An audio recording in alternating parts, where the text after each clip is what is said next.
కథ పేరు కష్టే ఫలి. ఒక ఊరిలో రామయ్య అనే రైతు ఉండేవాడు.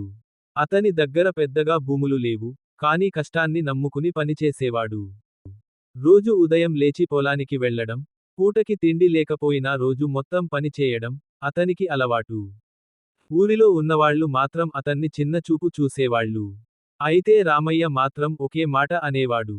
ఈ రోజు కష్టపడితే రేపు సుఖపడతారు. ఆ ఏడాది విపరీతమైన ఎండలు. చాలా మంది రైతుల పంటలు ఎండిపోయాయి. కానీ రామయ్య ముందే నీటి సంరక్షణ కోసం చిన్న చెరువును తవ్వించాడు. వర్షాకాలంలో నీటిని నిల్వ చేసుకున్నాడు. అందుకే అతని పొలంలో పంట మాత్రం బాగా పండింది. మిగతా రైతులు చెరువు విషయంలో ఆలస్యం చేయడం వలన వాళ్ళ పంటలు ఎండిపోయాయి. అప్పుడే ఊర్లో వాళ్ళందరికీ అర్థమైంది. ఇప్పుడు కష్టపడితేనే తర్వాత సుఖపడతాం అని. ఆ రోజు నుండి ఊరిలో వాళ్ళందరూ అతన్ని గౌరవించేవాళ్ళు. పిల్లలకి కూడా కష్టపడి పని చేస్తే ఖచ్చితంగా ఫలితం వస్తుందని చెప్తూ పెంచారు. నీతి: కష్టం ఎప్పుడూ వృధా కాదు.